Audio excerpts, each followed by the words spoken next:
సోదరుడు మందకృష్ణ ఒక అద్భుతమైన రీతిన 30 ఏళ్ల పాటు ఒక ప్రజాస్వామ్య సమాజంలో ఎలా ప్రజల్ని సంఘటితం చేయాలి,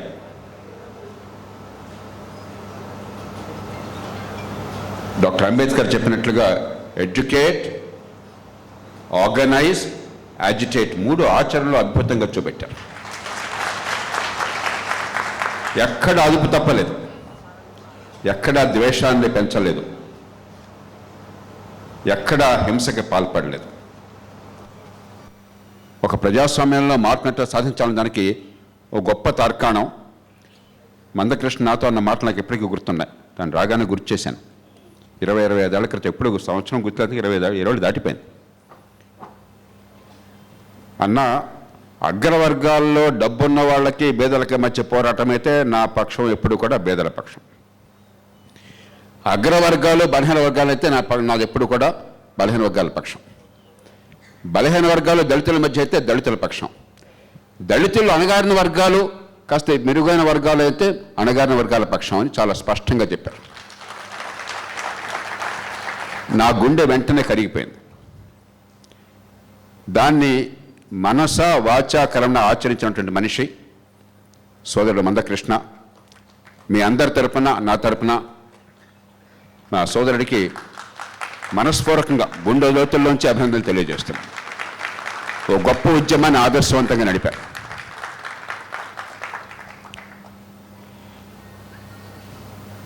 వర్గీకరణ ఎందుకు అవసరం మనం చెప్పనక్కర్లేదు. గడుస్తానం తప్ప పుట్టుకతో వివక్షకు గురైన సమాజం ఉన్నది ఈ దేశంలో అని గుర్తించి ఈ దేశంలో వివక్షకు గురైన వర్గాలకు మనం ప్రత్యేక రాయితీలు కల్పించాం.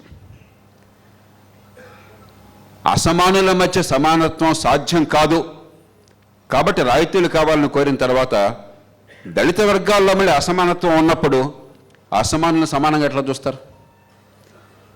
దీనిలో అసలు వేరే లాజిక్ లేదు, వేరే ఆలోచనకు అవకాశం లేదు. కాకపోతే గడుస్తాను, మా ఇంటికి వస్తే మాకేం తెస్తావు, మీ ఇంటికి వస్తే మాకేం ఇస్తాం అన్నట్టు గడుస్తాను తప్ప దీనిలో సమాజం గురించి, లేకపోతే రాజ్యాంగ విలువలను గురించి, వెనుకబడుతున్న నిర్మూలన గురించి, వివక్ష నిర్మూలన గురించి కాదు ఆలోచన. అంచేత ప్రత్యేకంగా దీనికోసం చెప్పుకోకర్లేదు. సుప్రీంకోర్టు పొరపాటు చేసింది, సరిదిద్దుకున్నది, ఆలస్యంగానే కూడా.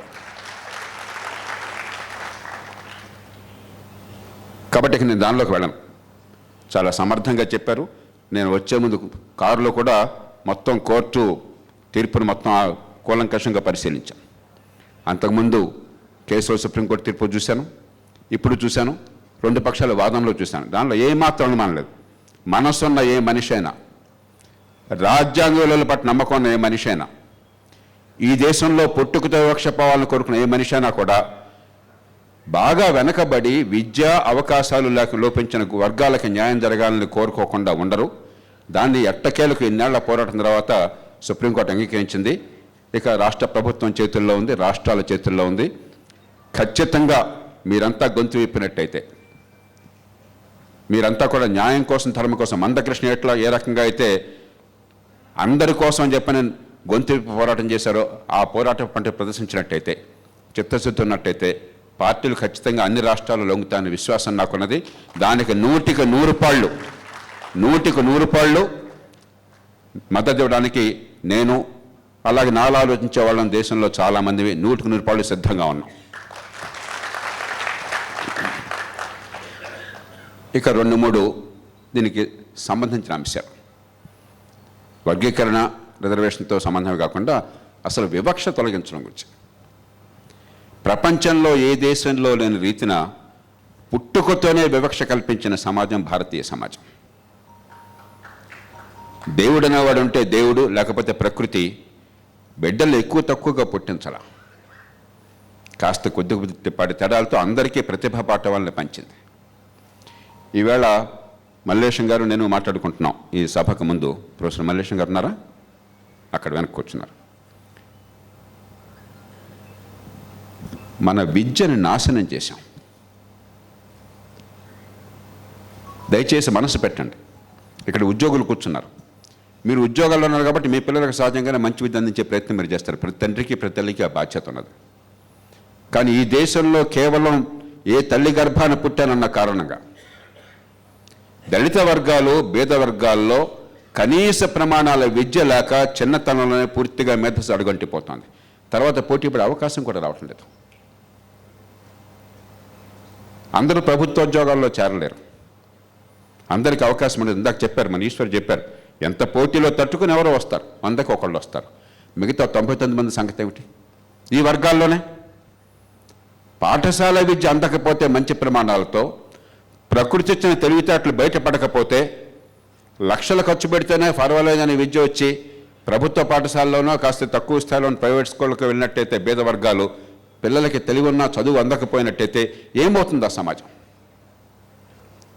వాళ్ళ భవిష్యత్ సంగతి ఏంటి? మైరన్ వేనర్ అని చెప్పని ఒక సుప్రసిద్ధ సాంఘిక శాస్త్రవేత్త, సోషియాలజిస్ట్ అండ్ పొలిటికల్ సైంటిస్ట్, MITలో చేశాడు. ఆయన చనిపోయాడు కొన్నేళ్ల క్రితం. నేను అప్పుడు చనిపోయినప్పుడు నేను అక్కడే ఉన్నాను. ఆయన ఒక ప్రామాణికమైన పుస్తకం రాశాడు. ఎందుకని భారతదేశంలో పేదల పిల్లలకి మంచి విద్య అందించటం లేదు, ఎందుకు అందటం లేదు అని చెప్పండి. దానికి సూత్రీకరణ చేసింది కృష్ణ, సైకాలజీ ఆఫ్ క్యాస్ట్ అన్నాడు. కులాన్ని పాటించకపోవచ్చు, అస్పృశ్యతని పాటించకపోవచ్చు, ఇంట్లో పని మనిషి ఉంటే పని మనిషిని దయగా చూడొచ్చు, ప్రేమగా చూడొచ్చు, మంచి భోజనం పెట్టచ్చు. కానీ పని మనిషి పిల్లలకి మన పిల్లలతో సమానంగా విద్య రాకపోతే చాలా అన్యాయం అన్న విషయం మన మనసుకు తట్టదు ఈ దేశంలో. Moral neutrality to inequality by birth, ఈ పుట్టుకతో వచ్చిన అసమానత సహజమే అనే భావన ఈ సమాజంలో, ఈ కుల వ్యవస్థ వల్ల కులాన్ని పాటించకపోయినా అంతర్లీనంగా ఉన్నది. దాన్ని మనం పోరాడకపోతే, మంచి ప్రమాణాల విద్య రాకపోతే, ఎన్నిగా తపస్సు చేసినా కూడా, ఎంత తపస్సు చేసినా కూడా కుల వివక్ష పోదు, పేదరికం పోదు, ఆర్థికాభివృద్ధి సాధ్యం కాదు. ₹1,00,000 ప్రభుత్వం ఖర్చు పెడుతుంది ఒక్కొక్క బిడ్డ మీద. డబ్బు ఖర్చు తక్కువ పెట్టట్లా, ఒక్కొక్క బిడ్డ మీద పాఠశాల విద్యకి ₹1,00,000 ఖర్చు పెడుతుంది. కానీ బిడ్డలకి 100% నేను ఖచ్చితంగా చెప్పగలను, 25-30 ఏళ్ళుగా నేను విపరీతంగా దీన్ని పరిశీలించాను, పరిశోధించాను. తెలివితేటలున్నా కూడా బిడ్డలకి విద్య అందటం లేదు. స్కూలు స్థాయిలో విద్య అందకపోయిన తర్వాత ఏం చేసినా అయిపోయింది. ఇంకా భవిష్యత్ అంధకారం అయిపోయింది, పేదరికం అనివార్యం అయిపోయింది. కుల వివక్ష, ఆ కోపస్థ మండూకాలు అక్కడే పడి ఉండడం, బయట సమాజాన్ని చూడలేకపోవడం విప్పారిన కళతో సహజం అయిపోయింది. మీలో అందరూ చాలామంది ఉద్యోగులు ఉన్నారు. మన కుటుంబాలను మనం చూసుకుంటాం. ఆ కుటుంబాల సంగతి ఏమిటి? ఏ కులమైనా కూడా. మందకృష్ణకి తలుచుకుంటే ప్రభుత్వోద్యోగం ఏదైనా వచ్చి ఉండేది, ఆయన కోరలే. ఆయన పిల్లల సంగతి ఏంటి? అలాంటి వారి పిల్లల సంగతి ఏంటి? ఆ కుటుంబాల సంగతి ఏమిటి? వాళ్ళ భవిష్యత్తు ఏమిటి? పరిష్కారాలు అనే దానిలోకి నేను వెళ్ళటాలు తీసుకోలేదు. కానీ ఈ ప్రశ్నని బహిరంగంగా లేవనెత్తున్నాను.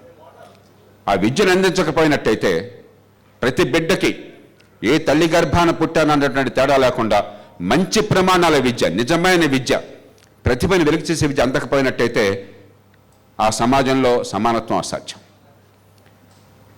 రండి హరిగోపాల్ గారు, పిలిచేద్దాం.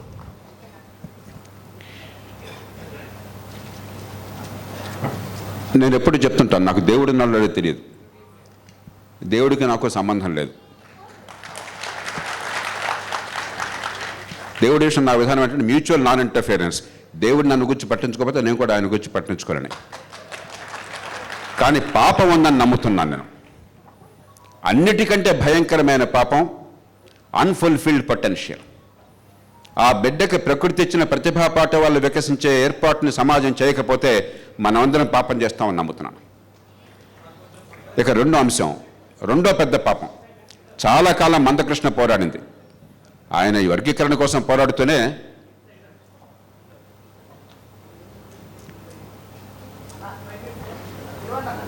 ఇద్దరిని పిలిచేద్దాం మనం. ప్రొఫెసర్ కోదండరామ్ గారిని, ప్రొఫెసర్ హరిగోపాల్ గారిని పిలిచేద్దాం.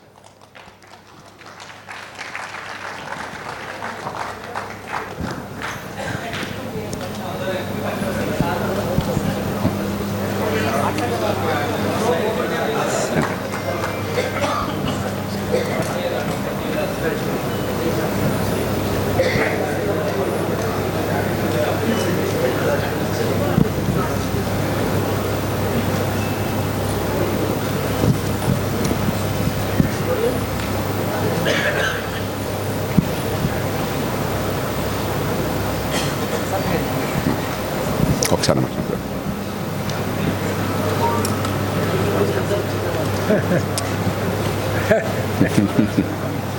సారీ.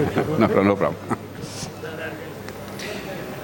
మందకృష్ణ ఈ పోరాటంతో పాటుగా మరో పోరాటం కొనసాగించాలని మీకు గుర్తుంది లేదు. అంగవైకల్యాన్ని నిర్మూలించాలి, వికలాంగులకు న్యాయం జరగాలని చెప్పాను, ఆరోగ్యం అందాలని చెప్పాను. రెండో పెద్ద పాపం ఈ సమాజం చేస్తోంది నివారించదగ్గ క్లేశం. నివారించలేనటువంటి బాధ ఉందనుకోండి, వృద్ధాప్యంలో సహజంగా చనిపోతాం, మనదం తప్పదు, ఇవాళకైతే రేపైనా సరే.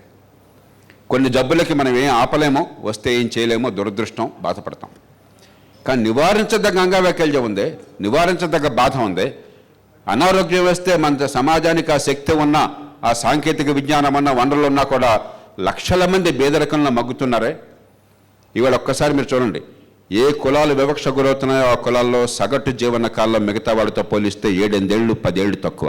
గమనించారు ఎప్పుడన్నా? జబ్బుల నుంచి పాము కాటు దాకా చనిపోతున్న వాళ్ళు ఎవరు ఈ దేశంలో ఆరోగ్యం అందక?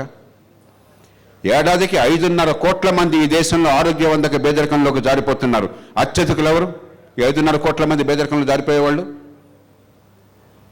ఒక్కసారి మనసు పెట్టి ఆలోచించండి. మంచి ఆరోగ్యాన్ని నుంచి ఏర్పాటు చేయకపోతే ఎట్లా పేదరికం పోతుంది, అదిగా అవకాశం వస్తుంది. మూడోది చట్టబద్ధ పాలన.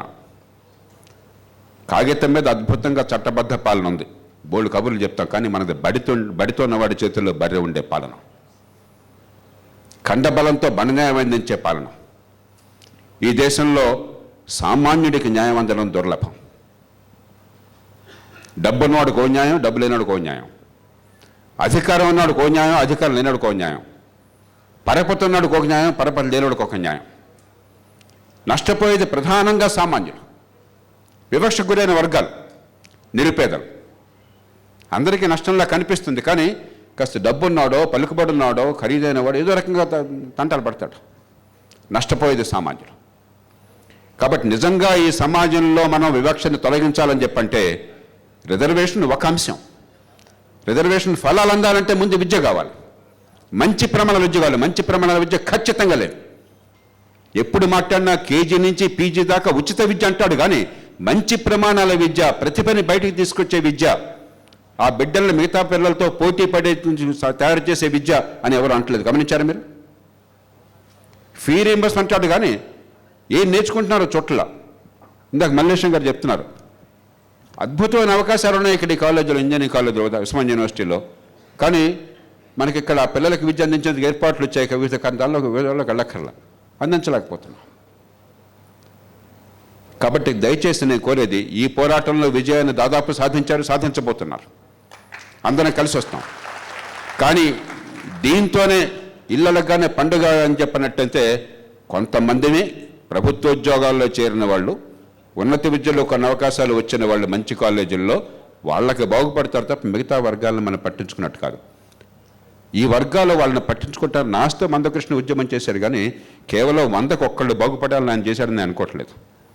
అంచేత నేను గుండె లోతుల్లోంచి కోరుతున్నాను, నా వరకు నేను రైల్లో కూర్చోగానే, నాకు రిజర్వేషన్ టికెట్ ఉండగానే, ఏసీ కోచ్లో సీటు దొరకగానే నాకు బాగుంది, మిగతా వాళ్ళు రావక్కర్లేదని కోరికను కాకుండా ఈ సమాజంలో అందరికి అవకాశాలు రావాలని చెప్పంటే మన ఆర్థిక వ్యవస్థని పెంచాలి. మీరు తలకెదురుగా తపస్సు చేసినా కూడా 3 మందే 100కి 3 మాత్రమే ప్రభుత్వంలో ఉద్యోగాలు పొందేది. ప్రభుత్వంలో ఉద్యోగాలు పొందేది వాళ్ళ ఉద్యోగాల కోసం కాదు, సమాజానికి సేవలు అందించడం కోసం. విద్య కావచ్చు, ఆరోగ్యం కావచ్చు, మిగతా సేవలు కావచ్చు.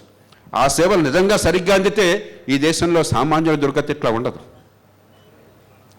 కాబట్టి పరిష్కారం కేవలం ప్రభుత్వోద్యోగాలు మాత్రమే అనుకున్నట్టయితే మనం సమాజాన్ని మోసం చేసిన వాళ్ళు అవుతాం. ఈ మాటలు అంత చేరికైన మాటలు కాదు, అప్రియమైన సత్యం ఇది. చప్పట్లు కూడా చూడడం కోసం సరదాగా మంచి మాటలు చెప్పడం చాలా తేలిక, అందరూ ఒప్పుకునే మాటలు. కానీ గుండె లోతుల్లోకి వెళ్ళకపోయినట్టయితే, వివక్షను గురించి లోతుగా ఆలోచించకపోయినట్టయితే, ఇన్నేళ్ళ అద్భుతమైన ఉద్యమానికి తరువాత దశకు తీసుకెళ్ళకపోయిన మళ్ళీ దశకు వెళ్ళకపోయినట్టయితే మనం సామాన్యులకు అన్యాయం చేసిన వాళ్ళు అవుతాం. దాన్ని ఖచ్చితంగా ఉద్యమ నాయకత్వం పట్టుతున్న విశ్వాసం నాకున్నది. మరోసారి సోదరులు మందకృష్ణని, మీ అందరినీ సంఘటితంగా, శాంతియుతంగా, రాజ్యాంగబద్ధంగా పోరాడి సాధించుకున్నందుకు మనసారా అభినందిస్తూ, మందకృష్ణ ఒక మాట చెప్పారు, చాలా బాధ కలిగింది. వివిధ కారణాల వల్ల కొందరు వ్యతిరేకించవచ్చు, లాజిక్ ఉండొచ్చు, ఉండకపోవచ్చు. వారి భావాలు వారి, ప్రజాస్వామ్యంలో వారి భావాలు వారివి, వారి ప్రయోజనాలు వారివి. కానీ మీ భావాన్ని వ్యతిరేకించిన కారణంగా పరుషమైన పదజాలను వాడడం, బూతులు తిట్టడం, వారికి దుర్మార్గాన్ని ఆపాదించటం, అది ప్రజాస్వామ్యంలో సహేతుకమైనది కాదు. అది బాబాసాహెబ్ అంబేద్కర్ బోధనలకు పూర్తిగా వ్యతిరేకమైనది. అంబేద్కర్ మళ్ళీ మళ్ళీ చెప్పారు ఆయన, ఎడ్యుకేట్, ఆర్గనైజ్, యాజిటేట్, మరో మాట చెప్పారు ఆయన. స్వతంత్రం వచ్చాక, ఓటు వచ్చాక, స్వేచ్ఛ వచ్చాక మనం పాతకాలం పద్ధతులతో ఆటంక కలిగించి హింసకు పాల్పడి బూతులు తిట్టేటువంటి ఉద్యమాలు కాదు, శాంతియుతమైన, ప్రజాస్వామ్యబద్ధమైన, నాగరికమైన, పరస్పర గౌరవంతో కూడిన ఉద్యమాలు కావాలని చెప్పని. నిజంగా అంబేద్కర్ని నమ్మినట్లయితే, అంబేద్కర్ వాదం అర్థమైనట్లయితే, మీ భావాలను మీరు ఏ వర్గమైనా సరే రాజ్యాంగబద్ధంగా, శాంతియుతంగా, పరస్పర గౌరవం ప్రకటించండి. కానీ నాకు ఇష్టం లేదు కాబట్టి ఈ క్లాసిఫికేషన్, వర్గీకరణ, ఇష్టం వచ్చిన బూతులు మాట్లాడతాను, వాళ్ళని రకరకాలుగా వాళ్ళని అప్రతిష్ట పాలు చేస్తాను, అవమానం చేస్తానని చెప్పన్నది అంబేద్కర్కి అవమానం, రాజ్యాంగానికి అవమానం. అది గుర్తిస్తారని ఆశిస్తూ మరోసారి మనసారి అభినందనలు తెలియజేస్తూ, మద్దతు ప్రకటిస్తూ, మన్నించాలి మళ్ళీ